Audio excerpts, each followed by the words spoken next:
Welcome tea shot. నా పేరు అన్నం కళింగారెడ్డి. నెక్స్ట్ ఇండియన్ ఎకానమీలో భాగంగా నిరుద్యోగం పేదరికం అనేది పోటీ పరీక్షలకు చాలా ఇంపార్టెంట్ టాపిక్. జనరల్ స్టడీస్ విభాగంలో నిరుద్యోగం రకాలు, నిరుద్యోగాన్ని అంచనా వేసే పద్ధతులు, ప్రస్తుతం మన దేశంలో నిరుద్యోగం ఎంత శాతం ఉంది అనే అంశాల మీద ఎక్కువగా మనకు జిఎస్లో ఫోకస్ చేస్తాడు. కాబట్టి వీటిని మనం ఎక్కువ కూడా కాన్సన్ట్రేషన్ చేయవలసిన అవసరం ఉంది. ఇప్పుడు మనం నిరుద్యోగాన్ని ప్రస్తావించినట్లయితే, నిరుద్యోగము అంటే వాస్తవానికి భారతదేశ జనాభా 3 రకాలుగా వర్గీకరించబడుతుంది. ఒకటి 0 నుండి 15 సంవత్సరాలు, 2 15 నుండి 60 సంవత్సరాలు, 3 60 సంవత్సరాల పైబడిన జనాభా. అంటే ఈ 15 సంవత్సరాల లోపు వాళ్ళను చిల్డ్రన్స్ అంటారు, 60 years అబోవ్ వాళ్ళను సీనియర్ సిటిజన్ వృద్ధులు అంటారు. మరి 15 నుండి 60 సంవత్సరాల వయసు గల జనాభాను వయోజనులు అంటారు. మనం నిరుద్యోగాన్ని తీసుకునేటప్పుడు, నిరుద్యోగాన్ని లెక్కించేటప్పుడు కేవలం 15 నుండి 60 సంవత్సరాల జనాభాను మాత్రమే తీసుకోవాలి తప్ప 15 years బిలో 60 years అబోవ్ పాపులేషన్ని తీసుకోకూడదు. ఎందుకంటే వాళ్ళని అనుత్పాదక జనాభా అంటారు. అంటే అనుత్పాదక జనాభా కిందికి ఎవరు వస్తారంటే వృద్ధులు వస్తారు, వాస్తవానికి చిల్డ్రన్స్ వస్తారు. ఉత్పాదక జనాభా కిందికి ఎవరు వస్తారంటే మరి ఇక్కడ వయోజనులు వస్తారు. మరి ఇప్పుడు జనరల్గా 15 నుండి 60 సంవత్సరాల వయసు కలిగిన జనాభాలో అంటే పని చెయ్యాలని ఆసక్తి ఉండి, పని చెయ్యాలని కోరిక ఉండి, పని దొరకనటువంటి స్థితినే నిరుద్యోగం అంటాం. అంటే ఉద్యోగం చేయాలని ఆసక్తి ఉన్నప్పటికీ ఉద్యోగం దొరకనటువంటి స్థితినే నిరుద్యోగం అంటాం. మార్కెట్లో ఉన్న వేతనానికి పని చేయటానికి సిద్ధంగా ఉన్నప్పటికీ పని దొరకనటువంటి స్థితినే నిరుద్యోగంగా మనం చెప్పుకోవచ్చు. మరి ఈ నిరుద్యోగాన్ని ప్రతి 4-5 సంవత్సరాలకు ఒక్కసారి, ప్రతి 4-5 సంవత్సరాలకు ఒక్కసారి నిరుద్యోగాన్ని ఇక్కడ ఎన్ఎస్ఎస్ఓ అనే సంస్థ అంచనా వేస్తుంది. అంటే నిరుద్యోగాన్ని లెక్కించే సంస్థ NSSO, national sample survey organisation, జాతీయ నమూనా సర్వే సంస్థ నిరుద్యోగాన్ని క్యాలిక్యులేట్ చేస్తుంది, నిరుద్యోగాన్ని లెక్కిస్తుంది. మరి ఈ ఎన్ఎస్ఎస్ఓ ప్రధాన కార్యాలయము ఎక్కడుంది? ఎన్ఎస్ఎస్ఓ హెడ్ క్వార్టర్ ఎక్కడుంది అంటే ఎన్ఎస్ఎస్ఓ ప్రధాన కార్యాలయము వాస్తవానికి న్యూఢిల్లీలో ఉంది. ఇది జనరల్గా నిరుద్యోగాన్ని అంచనా వేసే సంస్థ, లెక్కించే సంస్థ అని చెప్తున్నాం. ఇప్పుడు మనం జనరల్గా వాస్తవానికి నిరుద్యోగం అనేది ప్రదేశాన్ని బట్టి, కాలాన్ని బట్టి, ప్రాంతాన్ని బట్టి మారుతుంది. మరి ఈ నిరుద్యోగం అభివృద్ధి చెందిన దేశాల్లో వేరుగా ఉంటుంది, అభివృద్ధి చెందుతున్న దేశాల్లో వేరుగా ఉంటుంది. అన్ని దేశాల్లో ఒకే రకమైన నిరుద్యోగం ఉండదు. మనం జనరల్గా తీసుకుంటే డెవలప్డ్ కంట్రీస్, డెవలప్డ్ కంట్రీస్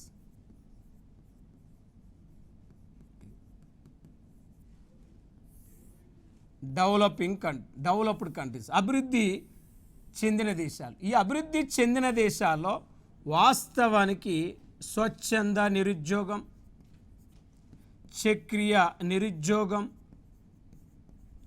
సంగుష్ట నిరుద్యోగం,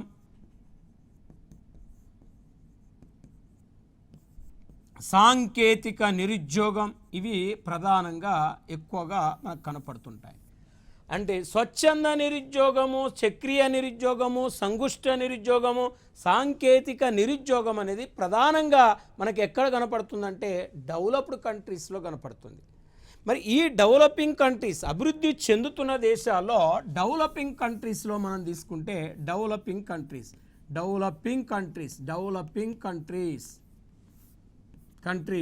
మనం చూస్తే ఏ నిరుద్యోగం మనకు డెవలపింగ్ కంట్రీస్లో కనపడుతుంది అంటే వాస్తవానికి ప్రచ్ఛన్న నిరుద్యోగం, ఇక్కడ వ్యవస్థాపూర్వక నిరుద్యోగం ప్లస్ అనైచ్ఛిక నిరుద్యోగం,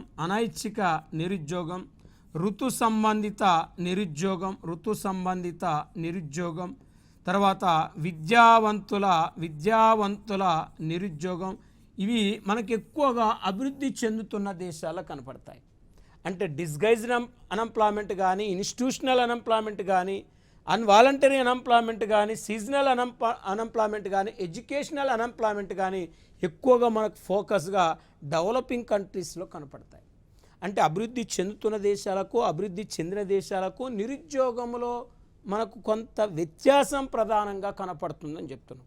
ఇప్పుడు ఎలా అడుగుతాడు, ఈ క్రింది వానిలో అభివృద్ధి చెందిన దేశాల్లో కనపడే నిరుద్యోగం ఏందంటాడు. మరి అభివృద్ధి చెందిన దేశాల్లో కనపడే నిరుద్యోగం ఏందన్నప్పుడు మనం చెప్పుకున్నాం. కాబట్టి అప్పుడు మనకు ఇక్కడ మేజర్గా డెవలప్డ్ కంట్రీస్లో ఉండే నిరుద్యోగం గురించి మనం ప్రధానంగా అధ్యయనం చేయటం జరిగింది. ఇప్పుడు మనం టైప్స్ ఆఫ్ అన్ఎంప్లాయ్మెంట్, నిరుద్యోగము రకాల గురించి మనం అధ్యయనం చేసినట్లయితే, ఫోకస్ చేసినట్లయితే ఇక్కడ స్వచ్ఛంద నిరుద్యోగం దీన్ని వాస్తవానికి చూస్తే స్వచ్ఛంద నిరుద్యోగానికి సంబంధించినది గుర్తించమని కాన్సెప్ట్ బేస్డ్ ప్రశ్న అడుగుతాడు. కాన్సెప్ట్ బేస్డ్ ప్రశ్న అడిగినప్పుడు దేన్ని మనం స్వచ్ఛంద నిరుద్యోగం అనాలంటే, పని చేయటానికి సిద్ధంగా ఉన్నప్పటికీ పని దొరకనటువంటి స్థితిని స్వచ్ఛంద నిరుద్యోగం అనాలా అంటే అనకూడదు. పని చేయటానికి ఇష్టపడని వారిని స్వచ్ఛంద నిరుద్యోగులు అంటారు. పని చేయటానికి ఇష్టపడని వారిని స్వచ్ఛంద నిరుద్యోగులు అంటారనేది ఇక్కడ క్లారిటీగా గుర్తుపెట్టుకోవాలి.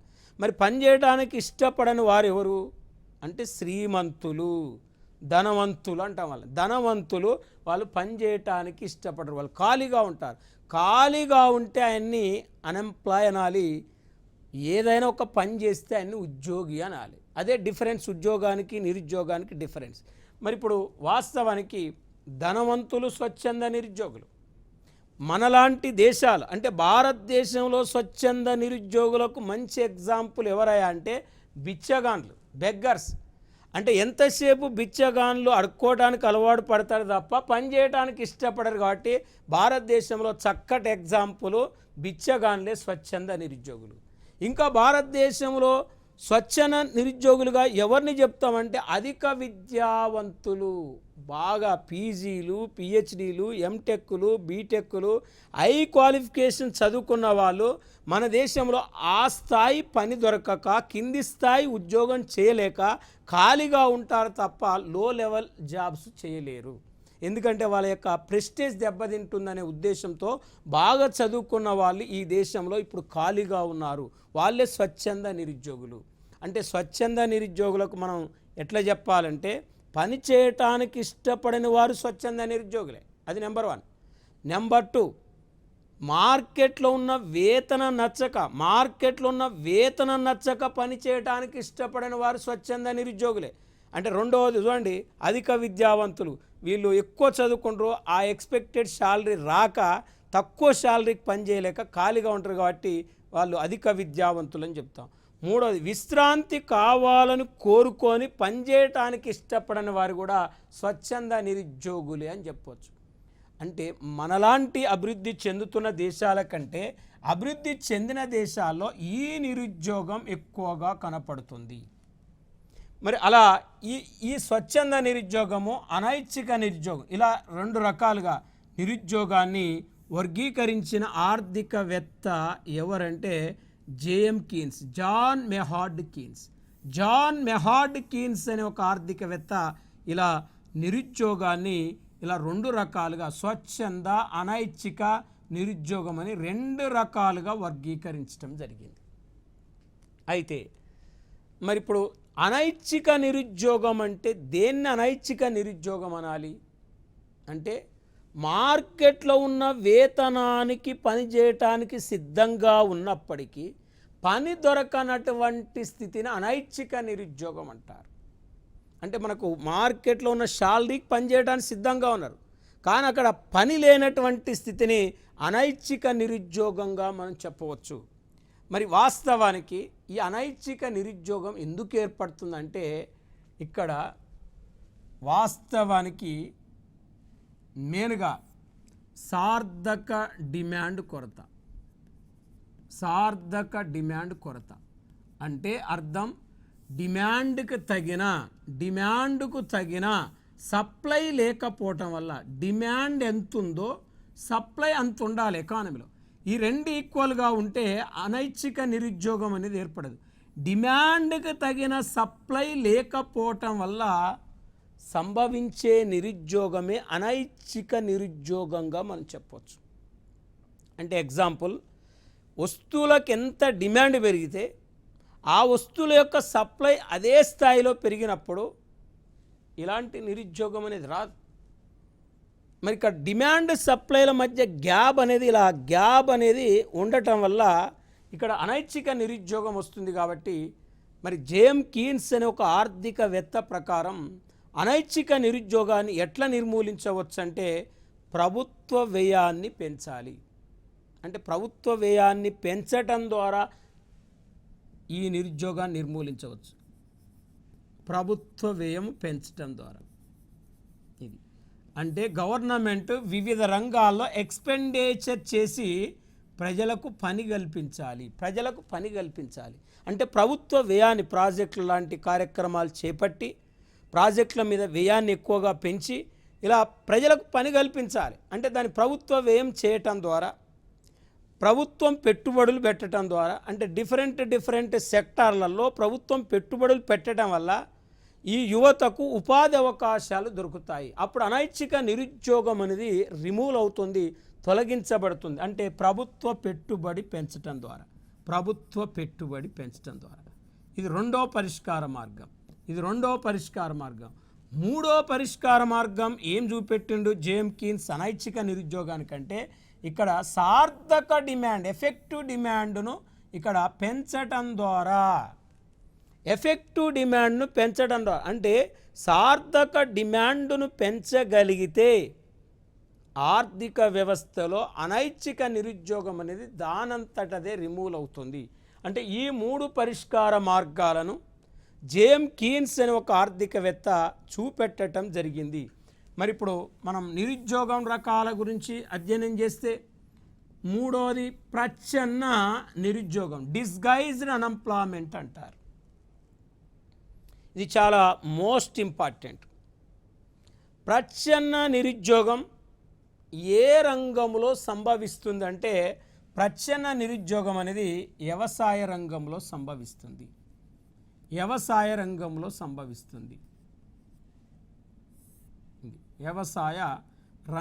సంభవించే నిరుద్యోగం ప్రచ్ఛన్న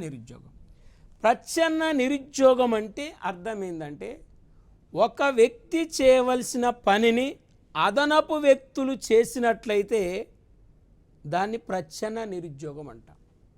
అంటే మన దేశంలో వ్యవసాయ రంగంలో బలంగా ప్రచ్ఛన్న నిరుద్యోగం ఎందుకుందంటే భారతదేశంలో ఎక్కువ మంది, దాదాపు 85% మన దేశంలో చిన్న సన్నకారు రైతులు ఉన్నారు.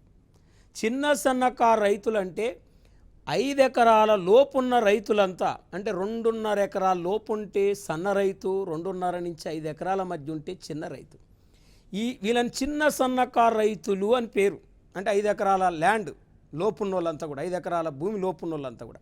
అంటే ఇక్కడ వాస్తవానికి 5 ఎకరాల భూమి కానీ ఈ 4 ఎకరాల భూమిని కానీ వాస్తవానికి ఒక్కరు వ్యవసాయం చేయొచ్చు. ఒక్కరు చేసే పని ఇద్దరు చేస్తుండ్రు, ఇద్దరు చేసే పని ముగ్గురు చేస్తున్నారు. ఆడ పని చేయడానికి లేదాడ. అంటే ఓ 50 ఎకరాలు 100 ఎకరాలు ఉండే ఓ 4, ఒక 5, 10 మంది ఆ వ్యవసాయం మీద డిపెండ్ అయితే వాళ్ళకి పని కల్పిస్తుంది. ఆడ పని చేయడానికి ఒక్కరికే పని లేదు. 1, 2 ఎకరాల భూమి 5 ఎకరాల వరకు ఇద్దరు చేయొచ్చు.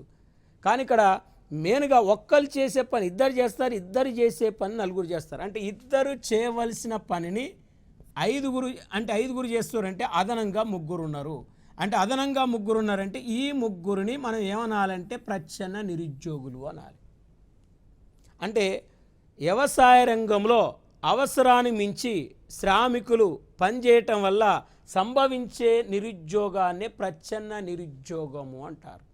ప్రచ్ఛన్న నిరుద్యోగం అనగా వ్యవసాయ రంగంలో అదనంగా నియమించబడ్డ వ్యక్తి.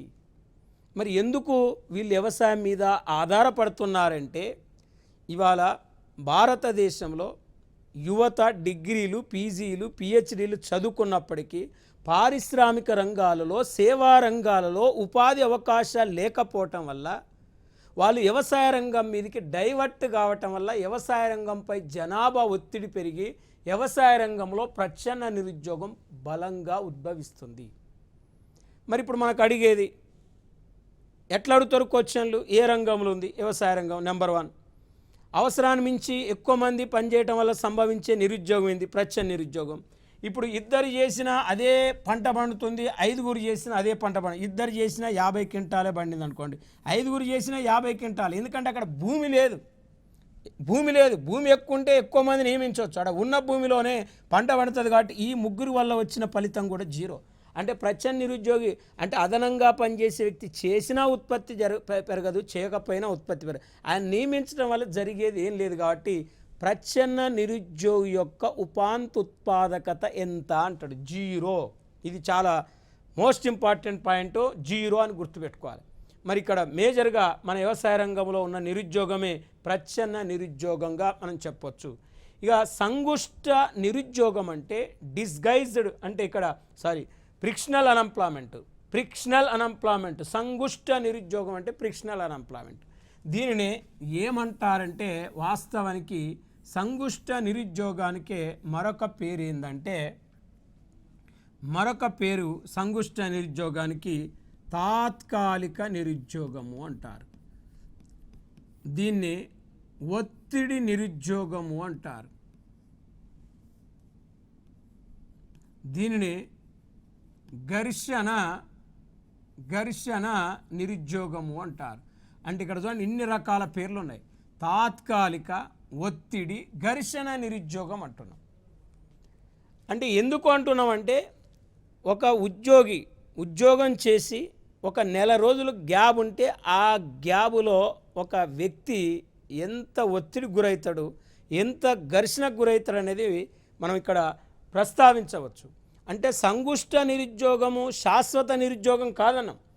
ఎందుకు కాదన్నాం అంటే, ఇక్కడ వాస్తవానికి ఇది తాత్కాలికంగా ఉంటుంది కానీ శాశ్వతంగా ఉండదు. ఎగ్జాంపుల్, సంగుష్ట నిరుద్యోగం అంటే అర్థం ఏంటంటే, శ్రామికుడు ఒక వృత్తి నుండి మరొక వృత్తికి మారే సమయంలో కొంతకాలం గ్యాబుగా ఉంటాడు.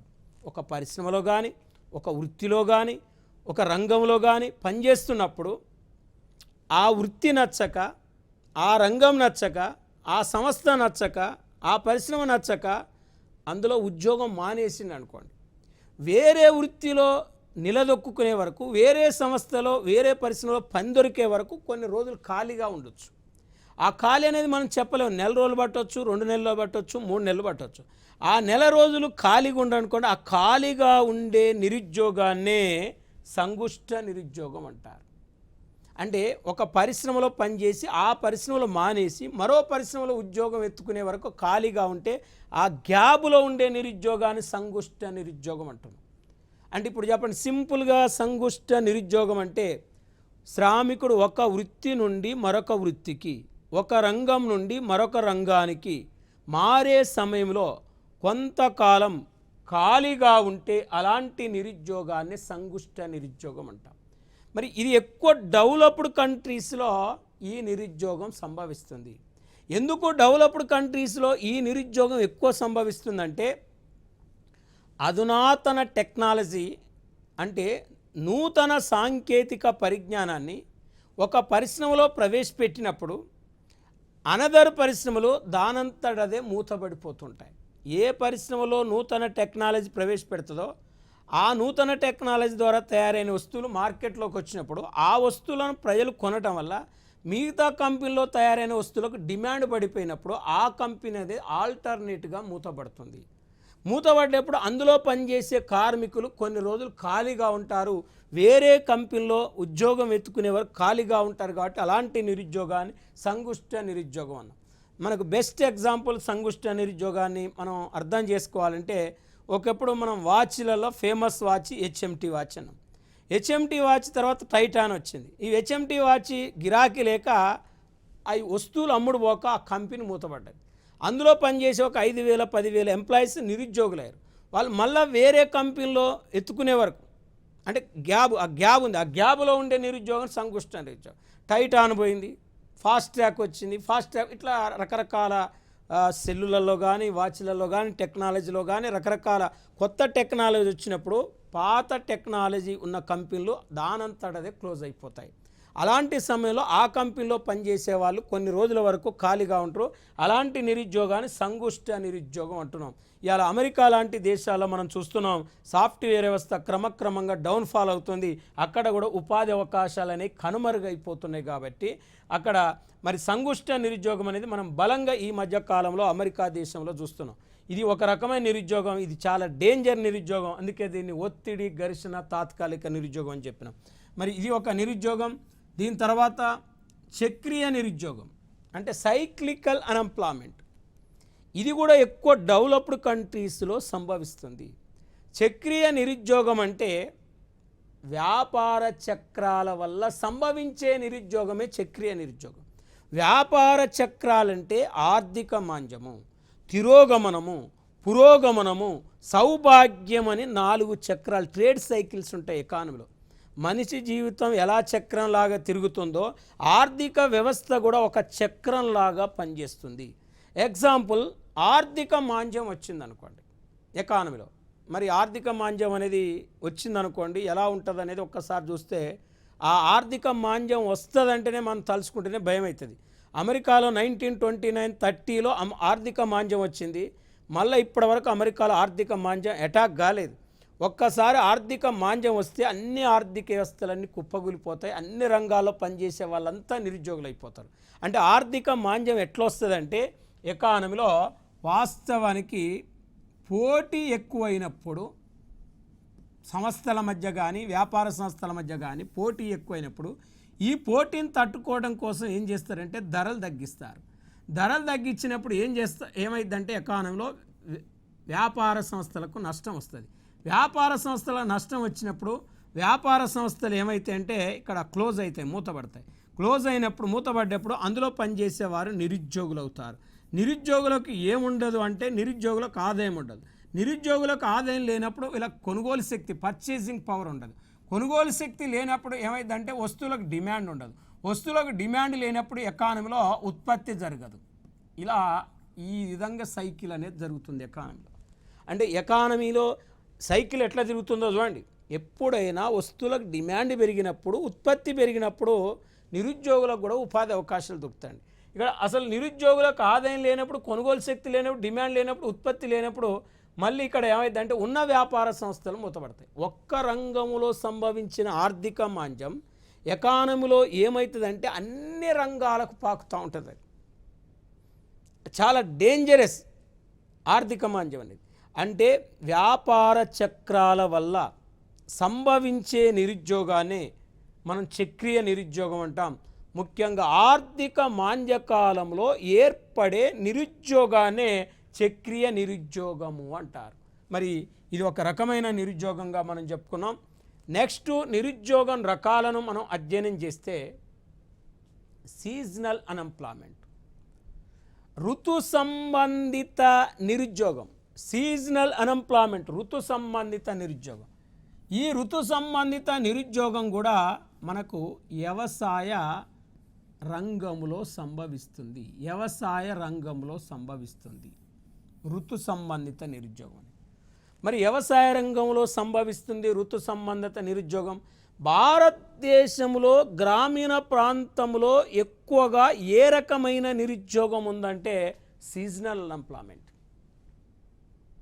మరి సీజనల్ అన్ఎంప్లాయ్మెంట్ ఎక్కువగా ఉంది రూరల్ ఏరియాస్లో. మరి ఇక్కడ సీజనల్ అన్ఎంప్లాయ్మెంట్ ఎందుకు ఉందంటే భారతదేశంలో ఎక్కువ మంది ప్రజలు వ్యవసాయ రంగం మీద ఆధారపడి జీవిస్తున్నారు. మరి వ్యవసాయ రంగం మీద ఆధారపడి జీవిస్తున్నారు కాబట్టి ఇక్కడ భారతదేశ వ్యవసాయం అనేది ఋతుపవనాల మీద ఆధారపడి ఉంది. చూడండి, Indian agriculture sector depend on the monsoons. అంటే ఋతువు అనుకూలించినప్పుడు మాత్రమే పని దొరికి మిగతా సమయంలో ఖాళీగా ఉన్నట్లయితే అలాంటి నిరుద్యోగాన్ని ఋతు సంబంధిత నిరుద్యోగం అంటాం.